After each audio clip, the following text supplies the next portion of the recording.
د لوی سپېڅلي څښتن تعالی په سپېڅلي نامه چې ډېر مهربان او رحم کوونکی دی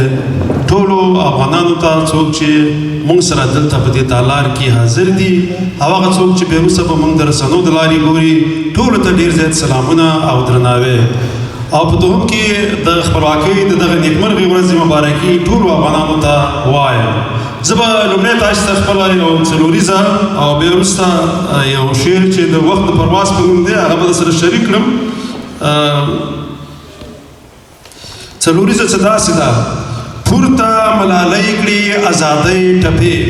پورته ملالۍ کړي ازادۍ ټپې، ګوره په میدان کې د زمرو حملې، جوش وهي لمبې وهي او اور وهي، زړونو کې وطن د خپلواکۍ جذبې.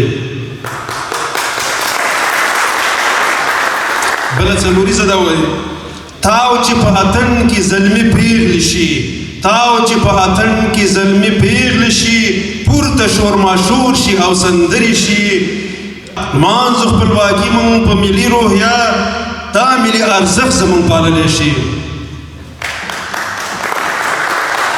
مننه ملګرو. یو دا اوس چې ته کوم شعر ویم دا دی د وخت پرواز. وایي: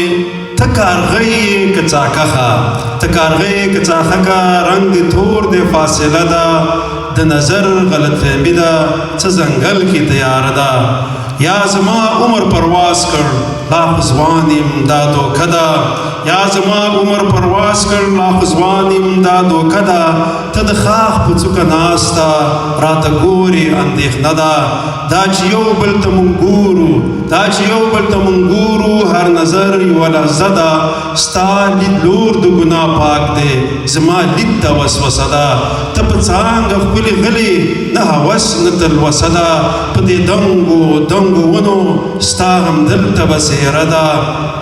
ته لا ناسته زه روان شوم راته کړې چا ناره ده، ته لا ناسته زه روان شوم راته کړې چا ناره ده، زم ځنګل کې وهم لاره دغه لاره هم کږه ده، کله ښکته کله پورته د انسان برخلیک کیسه ده، وخت تېرېږي یاد شي پاتې ځینې یاد کې تجربه ده، زه به یمه یا به نه یم څوک یې لولي عجیبه ده، چې یادېږي او نازېږي دې ځوان کړې کارنامه ده، چې د وخت په اهمیت پوه و اوس ستاینې هم درنه ده، چې په زده کړو پسې ځغلي په سپوږمۍ ایښې پخه ده، د پوهنې قدر کاندي پرمختګ یې دبدبه ده، غور فکر په کائناتو د رازونو خزانه ده، څو رازونه که څرګند شو دا د علم مرتبه ده، که جنۍ یې که هلک یې زده کړه وکړه زده کړه ښه ده، مصنوعي غوښې جوړېږي د ساینس دور دوره ده، انسان لار مریخ ته وکړه که هر څو لاره اوږده ده، بې وزرو الوتنه بې وزرو الوتنه د انسان د سوچ میوه ده، دا کشته یو الوتکه انساني علم سوژه ده، تورتمونه یې رڼا کړه د علمونو ثمره ده، که بیا راشم ته به نه یې، که بیا راشم ته به نه یې، دا د ژوند یوه پروسه ده، بیا مهال چاته معلوم دی، بیا مهال چاته معلوم دی، نامعلومه افسانه ده، ځنګل ونو دې توپیر ته لنډه دنګه دا ښایسته ده، د ژوندون ادلون بدلون کې د وختونو سلسله ده، ستا زما له دې یادونو اوس راپاتې دا کیسه ده، ستا زما له دې یادونو اوس راپاتې دا کیسه ده، ما لیکلې ده دا ځکه دا لیکنه تاریخچه ده،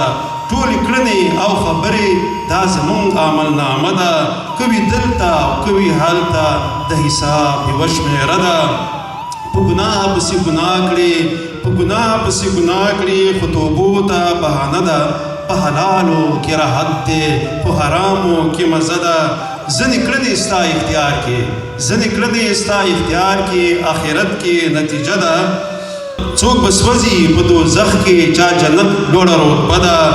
د مرغانو به څه حال وي ناثابته پدیده ده، دوی کې علم هغه نشته چې انسان پرې خلیفه ده، د ادم له ازمون وروسته فرښتو کړې سجده ده، هر انسان دی یو ځانګړی بورا دې کې فلسفه ده. ډېره نړۍ مننه وړم.